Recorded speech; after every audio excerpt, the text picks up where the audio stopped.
On a Tuesday morning in late September, Marcus Hayes stood in front of the floor-to-ceiling windows of his corner office on the 14th floor of a glass tower in Buckhead, Atlanta, watching the city emerge from its commuter haze, and made a decision that would unravel everything he thought he knew about the company he had built from a single food truck 15 years earlier. The decision was simple, almost absurdly so. He would walk into one of his own restaurants as a customer, order a burger, and see what happened.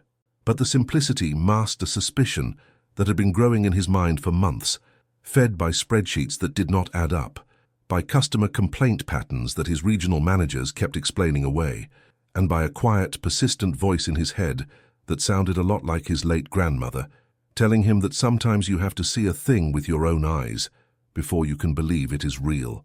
Marcus Hayes was 43 years old, the founder and CEO of Summit Burgers, a fast casual chain that had grown to 72 locations across the Southeast.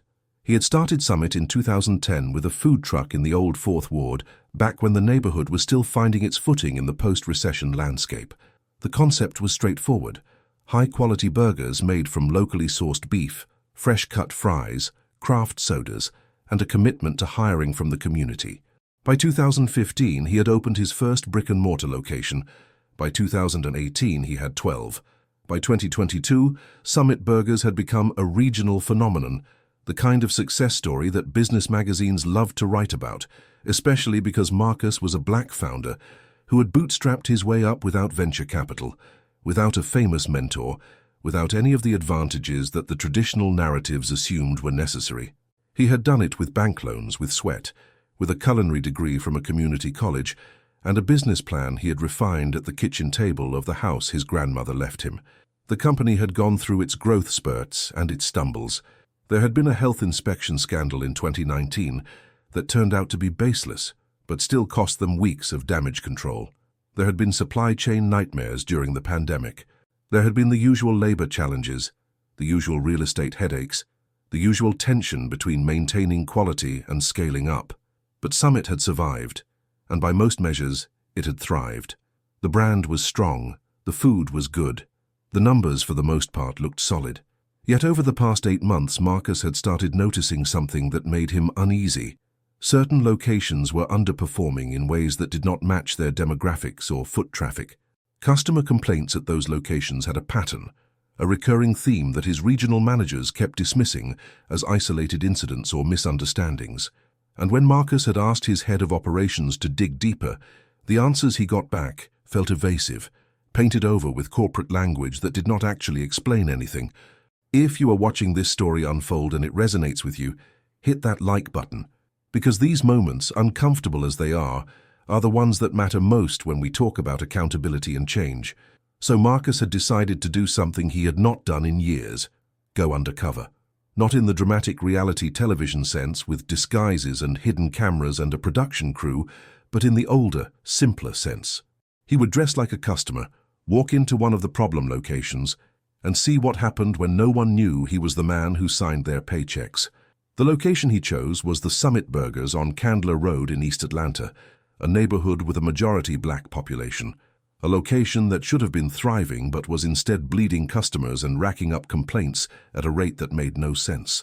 The regional manager for that area, a man named Todd Cranston, had assured Marcus repeatedly that the issues were being handled, that it was just a rough patch, that the new staff were still getting trained, but the complaints kept coming. Rude service, long wait times, orders wrong, and more than once, the word that made Marcus's jaw tighten every time he saw it in the customer feedback forms: disrespectful. Marcus did not tell anyone on the executive team what he was planning. He did not tell his head of HR, Simone Wallace, who would have insisted on a formal audit first. He did not tell his chief operating officer, David Eng, who would have wanted to send a mystery shopper company instead.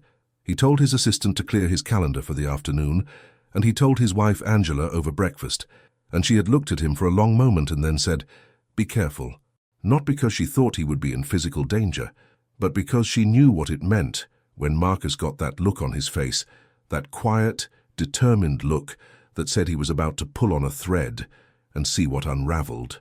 At 1:30 in the afternoon, Marcus pulled his black Audi into the parking lot of the Candler Road Summit Burgers. He had changed out of his suit and into jeans, a plain grey t-shirt, and a pair of Nikes that had seen better days. He left his watch in the glove compartment. He left his wedding ring on because taking it off felt like a step too far, like a disguise that crossed into dishonesty. He was not trying to be someone else. He was just trying to be anonymous. He sat in the car for a moment, watching the lunch rush taper off. The building looked fine from the outside. The Summit Burgers branding was clean and bright, the logo with its stylized mountain peak, the tagline elevated comfort, in that sans serif font his design team had spent months perfecting. The parking lot was about half full. A couple of customers were walking out with bags. Nothing looked obviously wrong, but Marcus had learned over the years that the surface rarely told the whole story. He walked in through the front doors and was hit by the smell of grilled beef and fryer oil, the same smell that had filled his food truck back in 2010, the smell that still made him feel, on some level, like he was home. The interior was bright and clean, or at least it looked clean at first glance. The walls were painted in Summit's signature colors, charcoal gray and deep green, with local artwork hanging in simple frames. The menu boards above the counter glowed with backlit photographs of burgers and fries. There were about a dozen customers scattered around the dining area, some eating, some on their phones, some just sitting. The line at the counter was short, just 2 people ahead of him. Marcus took his place and waited. The young woman working the register was named Brittany Scharfer, though Marcus did not know that yet. She was 26 years old, white with blonde hair pulled back in a ponytail, and the kind of aggressively neutral expression that people in customer service often wear when they are tired or bored or both. She had been working at this Summit Burgers location for 14 months.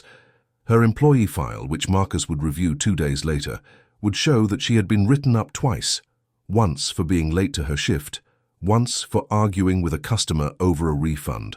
But she had never been disciplined for anything related to discrimination because no one had ever filed a formal complaint about her that made it past the store manager. There had been informal complaints, whispers, customers who left reviews mentioning that they felt unwelcome, but those had been absorbed into the general background noise of customer service grievances and never investigated in any structured way. Marcus watched Brittany help the customer in front of him, a young Latina woman with 2 small children. The transaction was fine, polite enough, professional enough. The woman ordered, paid, took her receipt, and moved to the side to wait for her number to be called. Then it was the next customer, a middle-aged white man in a polo shirt. Again, fine, polite, no problems. Then it was Marcus's turn. He stepped up to the counter and smiled, the kind of easy, open smile he had been using in business meetings for 15 years, the kind of smile that usually put people at ease. Brittany looked at him, and something shifted in her face. It was subtle, barely there, but Marcus had spent a lifetime reading those shifts, the slight tightening around the eyes, the way her posture stiffened just a fraction, the way her voice, when she spoke, lost the faint warmth it had carried with the previous customers. "What can I get you?" she said, not quite a question, not quite a statement, the tone flat and transactional in a way that felt different from the interactions he had just observed. Marcus kept his smile. "I'll take the classic Summit with cheddar, medium, and a side of fries. And a sweet tea, please." Brittany tapped at the register screen. "Anything else?" "That'll do it." "Name for the order." "Marcus," she tapped again. 1742. Marcus pulled out his wallet, a simple leather billfold Angela had given him for his birthday, and handed over a $20 bill. Brittany took it without meeting his eyes, made change, and pushed the coins and bills across the counter toward him rather than placing them in his hand. It was a small thing, a tiny thing, but Marcus noticed. He had worked retail himself in college. He knew what it meant when someone did not want to touch your hand. "Your number is 38, Brittany said, handing him the receipt. "We'll call it." "Thanks," Marcus said, and stepped to the side. He moved to a spot near the pickup counter, where he could watch the kitchen line and the front counter without being too obvious about it. He took out his phone and pretended to scroll through emails while he observed. The dining area was about half full now. He scanned the faces. Mostly black customers, a couple of white families, a few Hispanic folks. This was East Atlanta. The neighborhood was diverse, working class, the kind of area where Summit Burgers should have been thriving because it hit that sweet spot of quality and affordability. But the numbers told a different story. Revenue at this location had dropped 9% over the last 6 months. Customer retention was down. Online reviews had taken a nosedive, and Marcus was starting to understand why. He watched Brittany interact with the next few customers. An older black woman ordered a fish sandwich and fries. Brittany's tone was clipped, just shy of rude. A young black man in a delivery driver uniform ordered 2 burgers. Brittany sighed, barely audible but visible in the set of her shoulders, as if his presence was an inconvenience. Then a white couple in jogging gear stepped up, and Brittany smiled, actually smiled, and asked how their day was going. The contrast was not subtle. It was a pattern, and Marcus felt his stomach tighten as he watched it unfold. His order number was called. He stepped up to the pickup counter. A young Latino man, maybe 19 or 20, handed him a tray with his burger, fries, and drink. "Here you go, sir, enjoy." "Thanks, man," Marcus said, and carried the tray to a small table near the window. He sat down, unwrapped the burger, and took a bite. It was fine. Not great, but fine. The beef was cooked to the right temperature. The bun was fresh, the toppings were correct. The fries were hot. By Summit standards, this was a passable product. But Marcus was not here to evaluate the food. He was here to evaluate the experience. And the experience, he was realizing, was broken. He ate slowly, watching the front counter. Brittany was back on register duty. A black teenager, maybe 16 or 17, walked up to order. Marcus could not hear the full conversation from where he sat, but he could see the body language. The kid was polite, almost overly so, the way young people sometimes are when they are trying hard not to cause trouble. He ordered something, pulled out his wallet, and then there was a pause. Brittany said something. The kid responded. Brittany's expression hardened. She said something else, louder this time, loud enough that Marcus caught the tone, if not the words. The kid looked confused, embarrassed. He handed over his card. Brittany swiped it, waited, then shook her head. She said something that made the kid's face flush. He tried another card. Same result. Brittany sighed, loud enough that the customers behind the kid in line were starting to look uncomfortable. Finally, the kid pulled out cash, paid, and took his receipt with his head down, his shoulders hunched in a way that made Marcus want to walk over and put a hand on the kid's shoulder and tell him it was not his fault. But Marcus stayed where he was. Because he needed to see more, he needed to be sure. He finished his burger and fries, wiped his hands on a napkin, and stood up to throw away his trash. The trash bin was near the counter, close enough that he could hear the conversations happening at the register. Brittany was helping a middle-aged black woman now, someone who looked like she might have just gotten off a shift at one of the hospitals nearby, still wearing scrubs. The woman ordered a burger and a salad. Brittany rang it up without looking at her. $23.55, Brittany said. The woman handed over a credit card. Brittany swiped it, and then, while they were waiting for the transaction to process, Brittany leaned slightly to the side toward another employee who was restocking cups behind the counter. The other employee was also white, a young man with a wispy beard and a Summit Burgers polo that looked a size too big. Brittany said something to him in a voice that was low, but not quite low enough. Marcus was standing 6 feet away, pretending to check his phone, and he heard it. "I swear to God," Brittany murmured, "if I have to deal with one more of these people today, I'm going to lose it." The words landed in Marcus's chest like a stone. He froze, actually froze, his hand still holding his phone, his body locked in place as his brain processed what he had just heard. One more of these people. The phrase hung in the air, invisible to everyone but him and the employee Brittany had been talking to, who made a non-committal sound and kept restocking cups as if nothing significant had been said. The woman in scrubs, who was still waiting for her receipt, had not heard it. She was looking at her phone, tired and distracted, but Marcus had heard it, and the meaning was unmistakable. He stood there, the noise of the restaurant suddenly distant, the smell of burgers and oil suddenly nauseating, and felt the anger rise in his throat like bile. This was his company. His name was on the sign outside. His values were printed on the walls: community, quality, respect.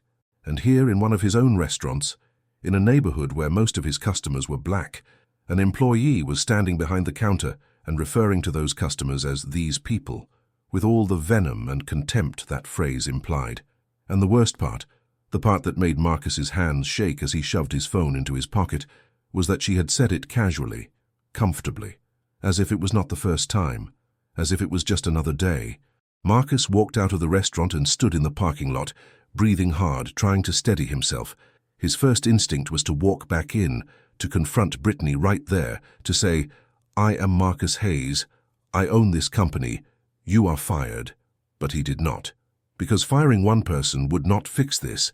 If Brittany felt comfortable saying that in front of another employee, it meant the culture was broken. It meant management was not paying attention, or worse, was enabling it. It meant this was not an isolated incident. It was a symptom. Marcus got in his car and sat there, his hands on the steering wheel, staring at the Summit Burgers logo on the building. He had built this company to be different. He had built it to be a place where people felt welcome, where employees were trained to treat every customer with dignity, where the values were not just slogans on the wall. He had built it because he remembered what it felt like to be a young black man walking into a restaurant and seeing the way people looked at you, the way service got slower, the way the benefit of the doubt evaporated. He had built Summit to be the opposite of that. And somehow, despite everything, despite the training programs and the diversity initiatives and the mission statements, it had failed. He had failed. He took out his phone and called Simone Wallace, his head of HR. She picked up on the second ring. "Simone, it's Marcus. I need you to pull the employee files for the Candler Road location, all of them, and I need you to pull every customer complaint we have received for that location over the last 12 months. I need it by tomorrow morning." "Okay," Simone said slowly, clearly picking up on the tone in his voice. "Can I ask what this is about?" "I will explain tomorrow. Just get me the files." "All right, you got it." Marcus hung up and sat in the parking lot for another 10 minutes, watching customers come and go. A part of him wanted to believe he had misheard, that he was overreacting, that this was all some kind of misunderstanding. But he knew what he had heard, and he knew what it meant. Subscribe to this channel if you believe that accountability is not just a buzzword, but a practice, because what happened next would test every principle Marcus thought he stood for. That night, Marcus sat at the kitchen table in the home he shared with Angela in the Virginia Highland neighborhood, a renovated Craftsman they had bought 3 years earlier when Summit's success had finally felt stable enough to put down roots. Angela was a corporate attorney, sharp and pragmatic, the kind of person who could cut through emotional noise and get to the heart of a problem. She poured them both a glass of wine and sat down across from him, and Marcus told her everything. The visit to Candler Road, the interactions he had observed, the comment Brittany had made, the way it had felt to stand in his own restaurant and be spoken about as if he was a problem to be endured. Angela listened without interrupting, her expression carefully neutral in the way it got when she was processing something serious. When Marcus finished, she took a sip of her wine and set the glass down. "You are going to fire her," Angela said. It was not a question. "Yes." "And then what?" "I do not know yet." "Marcus." Angela leaned forward. "You cannot just fire one person and think that fixes this. If what you saw today is real, and I believe you that it is, then the problem is bigger than one cashier. You need to figure out how she felt safe saying that. You need to figure out why no one reported it before. You need to figure out what the manager was doing while all this was going on. I know. And you need to do it carefully, because if you go in there angry and start swinging, you're going to make mistakes. You're going to open yourself up to lawsuits. You're going to create a mess that is going to take years to clean up." Marcus rubbed his face. "So what do you suggest?" "Document everything. Get the receipts, literally. Pull the security footage from today if you have it. Pull the complaint records. Talk to Simone and figure out what the legal exposure is. Then go in with a plan, not just a reaction. I am not going to let this slide, Angela. I am not asking you to let it slide. I am asking you to be smart about it. You built this company. Do not let one terrible employee burn it down." Marcus nodded, but the anger was still there, simmering under the surface, because it was not just about one employee. It was about the fact that this had been happening, maybe for months, maybe longer, and he had not known. It was about the fact that his customers, people who looked like him, had been walking into his restaurants and experiencing this kind of treatment, and he had been sitting in his Buckhead office looking at spreadsheets and thinking the problems were operational. It was about the gap between what he wanted Summit to be and what it actually was when no one was watching. The next morning, Marcus was in his office by 7. Simone arrived at 8 with a stack of file folders and a laptop. She set everything down on the conference table in the corner of Marcus's office and pulled up a chair. "All right," Simone said, opening the laptop. "I pulled the files like you asked. Let us start with the customer complaints." She turned the screen toward him. The spreadsheet was long, longer than Marcus had expected. Over the last 12 months, the Candler Road location had received 47 formal customer complaints submitted through the website or the app. That was more than double the company average. Simone had color-coded them by category: food quality, wait time, incorrect order, staff behavior. The majority were tagged as staff behavior. "Walk me through the staff behavior ones," Marcus said. Simone clicked through the entries. "We have got a lot of variations on the same theme. Customers saying they felt ignored, customers saying the staff were rude, customers saying they were treated differently than other customers. Here, look at this one from July." She clicked on an entry. "Customer says she waited 15 minutes to order, while the cashier helped 3 white customers who came in after her.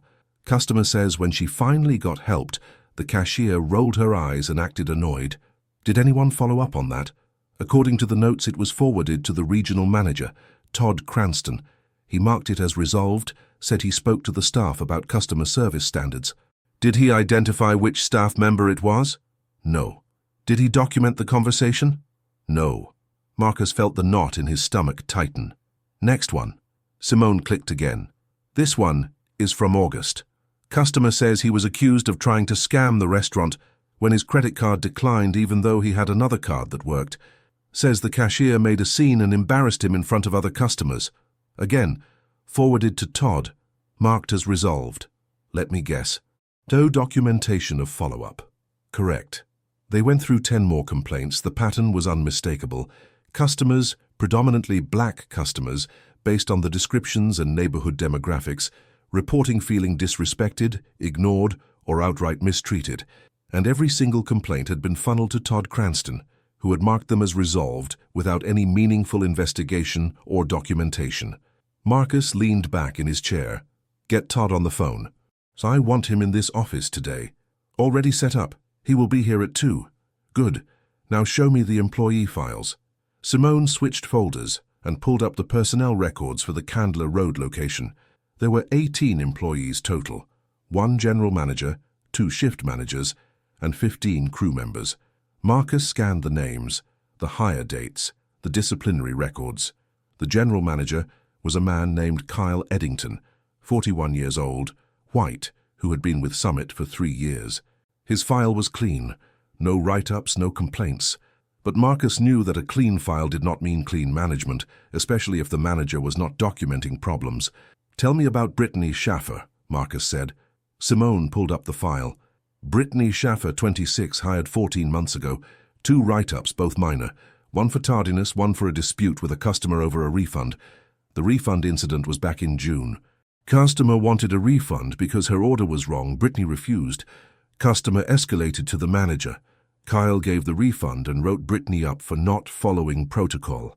"What was the customer complaint about, specifically?" "Let me check the notes." Simone scrolled. Customer said Brittany was dismissive and rude. Said she made the customer feel like she was lying about the order being wrong. Customer also mentioned feeling like she was being targeted because of her race, but that part was not included in the disciplinary write-up. Marcus felt his jaw tighten. Why was that not included? "I do not know.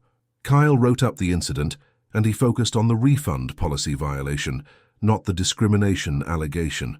So we have a complaint that mentions race, and management just ignored that part. It looks that way."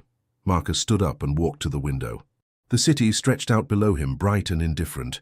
He thought about all the times he had sat in meetings with his leadership team and talked about company culture, about values, about doing the right thing, and here was the evidence that those conversations had not penetrated, had not translated into action at the store level. He turned back to Simone. "I want you to pull the security footage from yesterday, Candler Road, between 1 and 2:30 in the afternoon.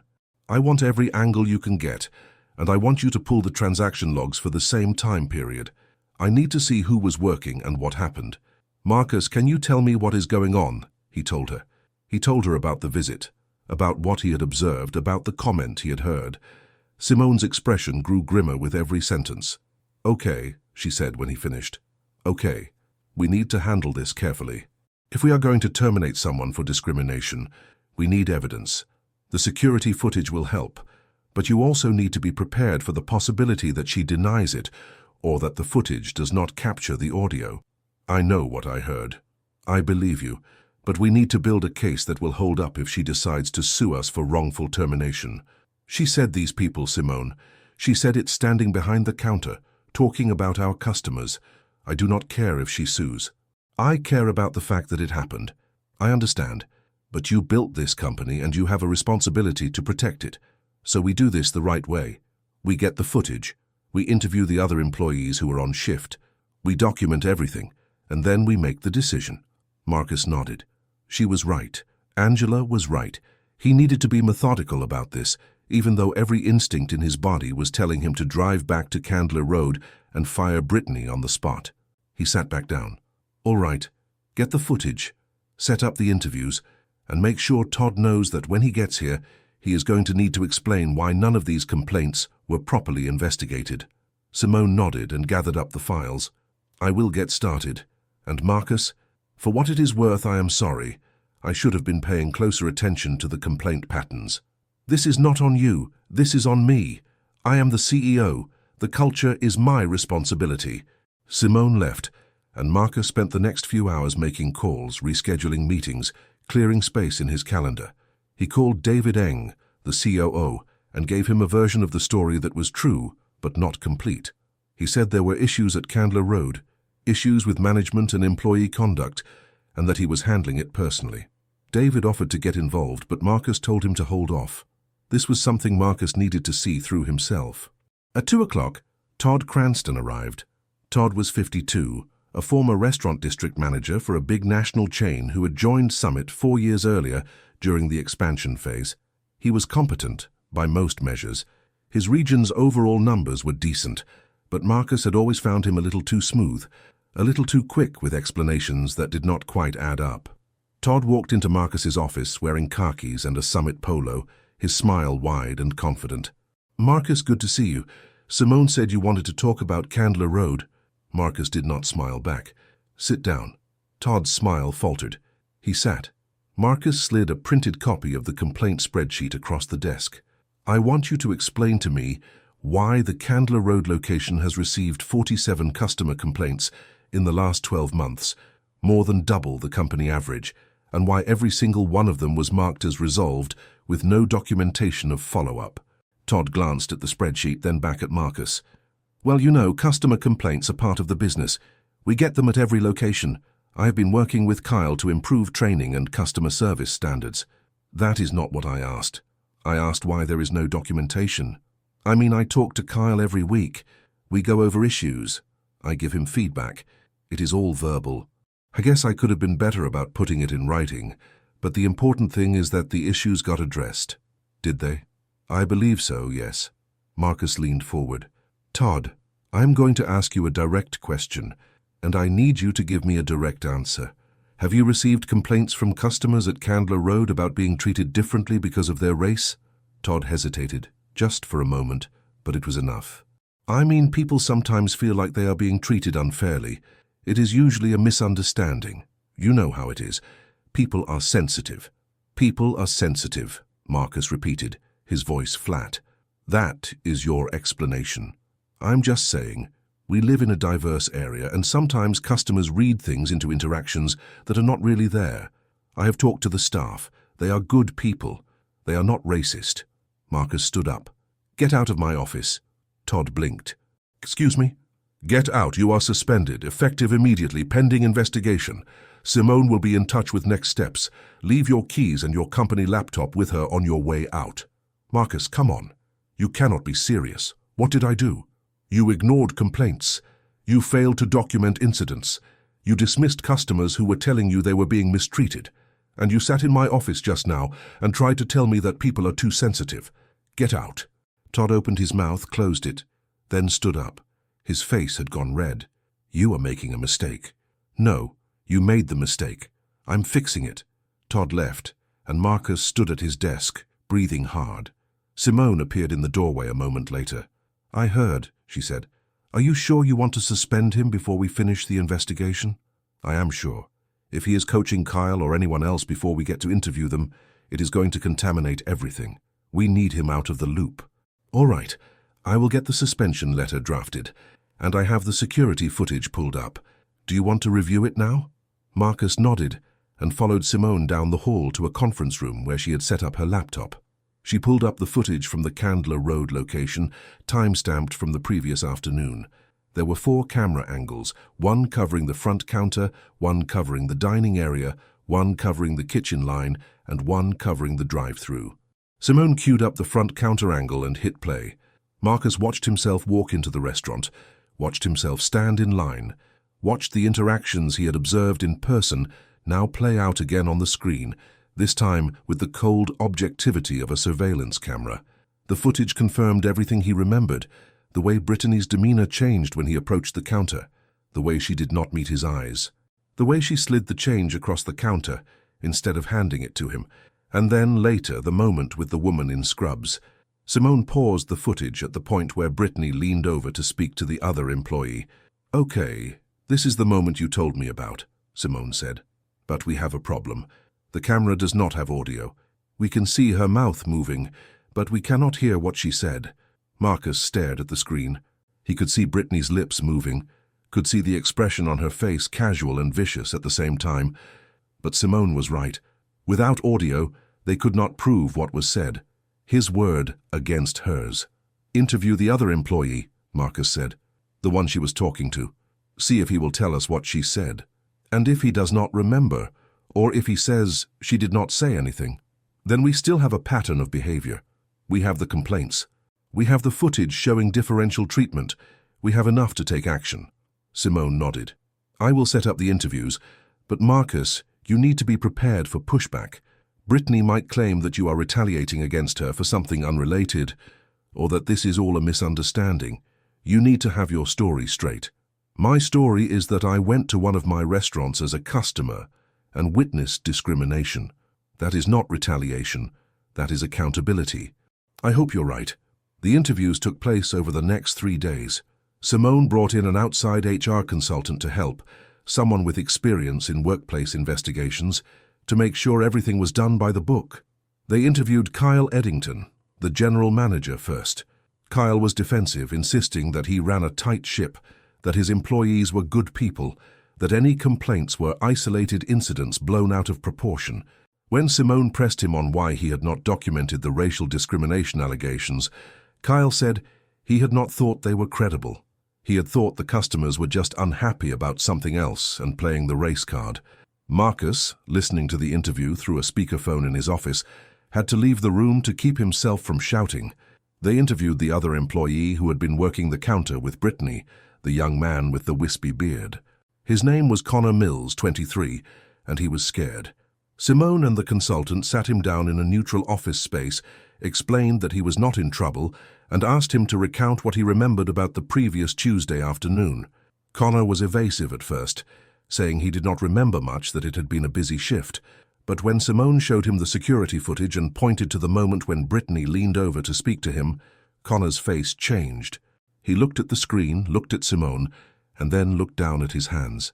"She said something, did not she?" Simone said, her voice gentle but firm. Connor nodded. "What did she say?" Connor was quiet for a long moment. Then he said, "She said she was tired of dealing with a certain kind of customer. She said it in a way that made it pretty clear who she meant." "Did she use a specific phrase?" "She said, 'If I have to deal with one more of these people, I am going to lose it.'" "And did you understand what she meant by these people?" "Yeah, I mean, it was pretty obvious. We were in East Atlanta. Most of our customers are black. She meant black customers." "Did you report this to anyone?" Connor shook his head. "No. I mean, I thought about it, but I did not know who to tell. And Kyle, the manager, he kind of has this attitude like, do not rock the boat, you know, so I just kept my head down." Simone thanked Connor and ended the interview. She called Marcus and gave him the update. Marcus listened, his hand gripping the phone so hard his knuckles went white. "So we have corroboration," Marcus said. "We do, which means we have enough to terminate her for cause. Do it. I want her out today." Brittany Schaffer was called into the office that afternoon. Simone and the HR consultant met with her in a conference room at the Candler Road location. Marcus was not present. Simone had advised against it, saying that his presence might complicate things legally. But Marcus wanted to be there, wanted to look Brittany in the eye and ask her how she could stand behind the counter of a restaurant in a black neighborhood and talk about her customers like they were a burden. He stayed in his office instead, waiting for the call. The termination meeting lasted 20 minutes. Simone presented the evidence, the customer complaints, the security footage showing differential treatment, and Connor's testimony about the comment Brittany had made. Brittany denied everything. She said the complaints were exaggerated, that she treated everyone the same, that Connor was lying or misremembering. She cried. She said she needed this job, that she had bills to pay. Simone was calm and firm. She explained that Summit Burgers had a zero-tolerance policy for discrimination, that the evidence was clear, and that Brittany's employment was being terminated effective immediately. Brittany would receive her final paycheck and her accrued vacation pay, but she needed to leave the premises now. Brittany left the building in tears, escorted by Kyle, who looked shaken and angry in a way that Marcus did not trust. Marcus got the call from Simone at 4:30. "It is done," Simone said. "She is gone." Marcus closed his eyes. How did she take it? Not well. She is threatening to sue for wrongful termination. She says we are scapegoating her because of the bad reviews, and that you have it out for her because you are black, and she is white. Marcus laughed, a short, bitter sound. Of course she did. We have the documentation. If she sues, we will fight it. But Marcus, this is not over. You need to figure out what you are going to do about Kyle. What do you mean? Kyle enabled this. He ignored complaints. He did not train his staff properly. He created an environment where Brittany felt comfortable saying what she said. If you fire Brittany but leave Kyle in place, you are not actually fixing the problem. Marcus knew she was right. Kyle had to go too, and probably Todd Cranston, though Todd's case was more complicated because he was a regional manager with a contract and a severance package. Marcus told Simone to start the process for Kyle as well. By the end of the week, both Kyle and Todd were gone. Summit Burgers had lost a regional manager, a general manager, and a cashier in the span of 5 days, and the fallout had only just begun. The story broke online 3 days later because of course it did. Someone, probably Connor or another employee, had talked to a local food blog that covered the Atlanta restaurant scene. The blog published a story titled, "Discrimination Allegations Rock Local Burger Chain Summit Burgers." The article was short on details but long on implication, mentioning that employees had been fired for mistreating black customers and that the CEO had personally intervened. The story got picked up by Twitter, then by Instagram, then by the local news. Within 24 hours, Marcus's phone was ringing off the hook with calls from reporters, from customers, from investors. Some of the calls were supportive. Many were not.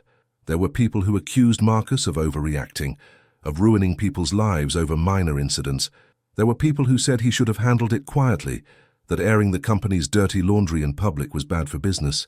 And there were people, a not insignificant number of people, who said that Brittany and Kyle and Todd were the real victims, that they were being sacrificed on the altar of political correctness. If you are still watching, if you believe that transparency and truth are worth more than comfort, share this story with someone who needs to hear it, because what happened next tested Marcus in ways he had never imagined. Marcus issued a public statement, posted on Summit Burgers' website and social media accounts. It was carefully worded, drafted with input from Angela and the company's PR firm. It acknowledged that there had been incidents at one of Summit's locations that did not meet the company's standards for customer service and respect. It stated that the company had conducted an investigation and had taken appropriate disciplinary action. It reaffirmed Summit's commitment to diversity, inclusion, and treating every customer with dignity. It did not name Brittany, Kyle, or Todd. It did not go into details. It was the kind of corporate statement that tried to say something without saying too much. The response was mixed. Some customers praised Marcus for taking action.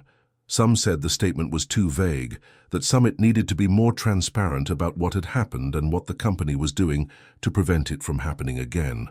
And some, the ones who made Marcus's stomach churn, said that he was pandering, that he was playing identity politics, that he was a black CEO using his power to persecute white employees. Those comments mostly lived on Twitter and Facebook, where anonymity and rage fed each other in an endless loop. But they were loud and they were persistent, and they bled into the real world. Summit's Yelp reviews for the Candler Road location were flooded with one-star ratings, some from people who had never visited the restaurant, just people who wanted to register their anger at what they saw as reverse racism. Marcus tried not to read the comments, but it was like trying not to look at a car crash. He read them anyway, and they hurt in a way he had not expected. In the midst of all this, Marcus went back to the Candler Road location. He did not go undercover this time. He went as himself, as the CEO, and he met with the remaining staff. There were 12 of them left after the firings, and they were scared. Scared they would lose their jobs. Scared the restaurant would close. Scared of being associated with a story that was now trending on social media.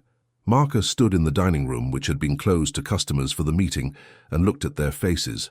Most of them were young, in their 20s, a mix of black, Latino, white. Some he recognized from the security footage. Some he did not. "I want to start by saying thank you," Marcus began. "Thank you for being here, and thank you for the work you do. I know the last few days have been chaotic and confusing, and I owe you an explanation." He took a breath. "I started this company 15 years ago because I believed that food could bring people together, and that a restaurant could be a place where everyone felt welcome. That is still what I believe. But a few weeks ago, I came here as a customer, and I saw things that made it clear we were not living up to that belief. I saw customers being treated differently based on the color of their skin. I heard an employee make a comment that was disrespectful and discriminatory, and I realized that we had failed, not just as a company but as a community." He paused, looking around the room. "Some of you might have worked with Brittany, or Kyle, or both. I am not here to trash talk them. But I am here to tell you that what happened was not okay, and it is not going to happen again. We are going to retrain everyone. We are going to bring in new management. We are going to create systems to make sure that customer complaints are taken seriously and investigated properly, and we are going to rebuild the trust that we lost." One of the employees, a young black woman named Tasha, who worked the grill line, raised her hand. "Are we going to lose our jobs?" "No," Marcus said firmly. "You are not losing your jobs. This location is not closing, but things are going to change, and I need you to be part of that change. If you see something that is not right, I need you to speak up. If you feel like you are not being supported by management, I need you to tell me. My email is on the website. My number is on the website. You can reach me directly. I am not going to hide in an office and pretend everything is fine." Another employee, an older Latino man named Carlos, spoke up. "What about the reviews? People are saying we are racist. How do we come back from that?" Marcus nodded. "That is a fair question. And the honest answer is, it is going to take time. We are going to have to earn back the trust of this community. We are going to have to show people, not just tell them, that Summit Burgers is a place where everyone is treated with respect. And that starts with you. Every customer who walks through that door needs to feel like they matter. Every order needs to be right. Every interaction needs to be professional and kind. That is how we come back." The meeting lasted another hour. Marcus answered questions, listened to concerns, and made promises he intended to keep. When it was over, he stayed and helped the staff prep for the dinner shift. He worked the grill line next to Tasha, flipping burgers and salting fries. And for a few hours it felt like the early days of the food truck, when it was just him and a couple of friends and the simple, honest work of feeding people. It was grounding in a way he had not realized he needed. Over the next few weeks, Marcus threw himself into the work of rebuilding. He hired a new general manager for Candler Road, a woman named Keisha Brooks, who had 20 years of experience in restaurant management and a reputation for running tight, respectful operations. He hired a new regional manager to replace Todd, someone who had worked in HR before transitioning to operations, and who understood the importance of documentation and accountability. He brought in a diversity and inclusion consultant to audit not just Candler Road, but all 72 Summit locations, looking for patterns, gaps, and weaknesses in training and management. The audit took 6 weeks and cost more than Marcus wanted to think about, but the findings were damning. 12 of Summit's locations had complaint patterns similar to Candler Road, not as severe, but enough to suggest a systemic problem. Managers across the company were not documenting complaints properly. Training materials on discrimination and harassment were outdated and rarely used, and the company's anonymous reporting hotline, which had been set up 3 years earlier, was functionally useless because employees did not trust it. Marcus took the audit results and built a plan, a real plan, not a PR stunt. He mandated quarterly diversity and inclusion training for all employees, not the check-the-box kind, but the kind that involved scenarios and role-playing and uncomfortable conversations. He rewrote the employee handbook to include explicit policies on discrimination and harassment, with clear procedures for reporting and investigating complaints. He created a third-party hotline managed by an outside firm so that employees could report issues without fear of retaliation. He implemented secret shopper programs to monitor customer service quality and ensure that the standards were being met. And he put his cell phone number on the website under a section titled Talk to Marcus, where customers and employees could reach him directly. He knew he could not respond to every message, but he read them all and his team responded to every one. The financial cost of all this was significant. Summit's profits took a hit, not just from the PR crisis, but from the investment in training, audits, and new systems. Some investors were unhappy. There were tense calls where Marcus had to defend his decisions, had to explain that building a sustainable company meant doing the right thing even when it was expensive. One investor, a private equity guy who had put money into Summit during the 2021 expansion, told Marcus that he was being naive, that customers did not care about company values as much as Marcus thought they did, and that he was jeopardizing returns for the sake of optics. Marcus told the investor that if he wanted out, Summit would buy back his shares. The investor declined, but the relationship was never the same. The public response to Summit's efforts was also mixed. Some customers appreciated the transparency and the action. The Candler Road location started seeing foot traffic increase again as word spread that new management was in place and that things had changed. Online reviews began to shift, with more recent reviews praising the service and the food. But there was also a contingent of people who remained skeptical, who saw the whole situation as performative, who said that firing a few employees did not address the deeper issues of systemic racism in corporate America. Marcus did not disagree with them exactly. He knew that what Summit was doing was a drop in the ocean, but it was his drop and his ocean, and he was going to do everything he could to make it count. 6 months after the incident at Candler Road, Marcus was invited to speak at a restaurant industry conference in Nashville. The topic was workplace culture and accountability. He almost declined. He did not particularly want to stand on a stage and talk about the worst few months of his professional life, but Angela convinced him to go, arguing that if Summit's story could help other companies avoid the same mistakes, then it was worth the discomfort. So, Marcus went. He stood in front of an audience of restaurant owners, managers, and investors, and he told the story. He told them about going undercover, about what he had heard, about the failures of management and the gaps in the systems. He told them about the audit, the firings, the rebuilding, and he told them about the cost, not just financial but emotional, of confronting the fact that his company had failed people who trusted it. The room was quiet when he finished. Then the questions started. One person asked if he regretted firing Brittany so publicly. Marcus said no, though he wished he had caught the problem earlier so that firing her would not have been necessary. Another person asked if he worried about being sued. Marcus said yes, he had been sued by both Brittany and Todd, and that the cases were ongoing, but that he would rather deal with lawsuits than with the knowledge that he had let discrimination slide. A third person, a black woman who owned a small chain of soul food restaurants in Birmingham, stood up and said simply, "Thank you." Marcus nodded, his throat tight, and moved on to the next question. After the panel, Marcus walked through the exhibit hall, past booths selling point-of-sale systems and industrial fryers and branded merchandise. He was stopped every few feet by people who wanted to shake his hand, to tell him they respected what he had done, to ask for advice. It was surreal.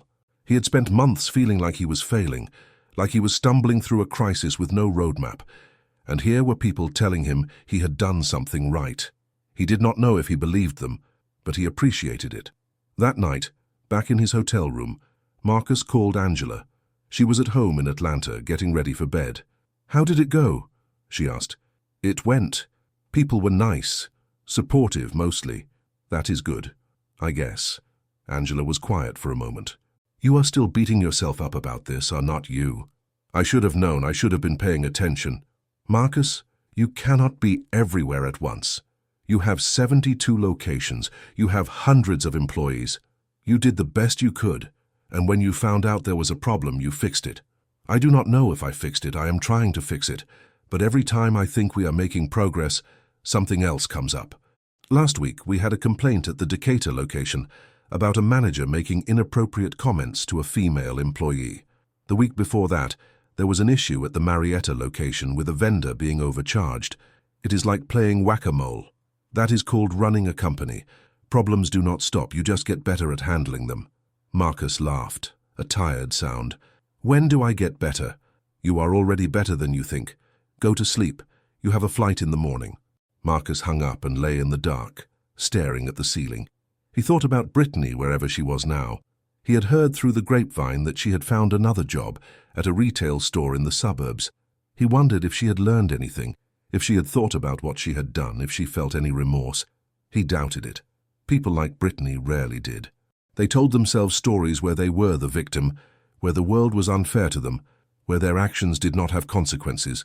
Marcus did not have the luxury of those stories. He had built a company, and that company had hurt people, and he had to live with that.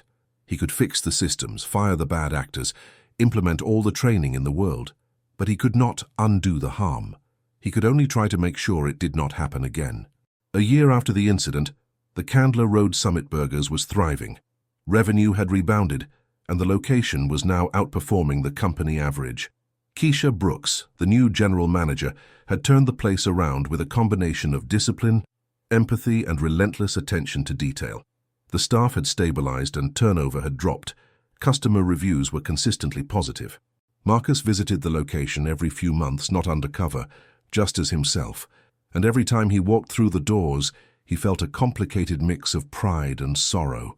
Pride because the place was better, measurably better, than it had been. Sorrow because it had taken a crisis to get there. On one of those visits, Marcus was standing at the counter, chatting with Keisha about the upcoming menu rollout, when a customer approached him. She was a middle-aged black woman, wearing scrubs that marked her as a nurse or medical assistant. She looked familiar, and after a moment, Marcus realized he had seen her before. She was the woman who had been at the counter that day, the woman Brittany had been talking about when she made that comment. "Excuse me," the woman said. "Are you Marcus Hayes?" Marcus nodded. "I am. I just wanted to say thank you. I used to come here all the time, and then I stopped because I did not feel welcome. But I heard things had changed, so I decided to give it another shot. And it is different now, it is better. So thank you."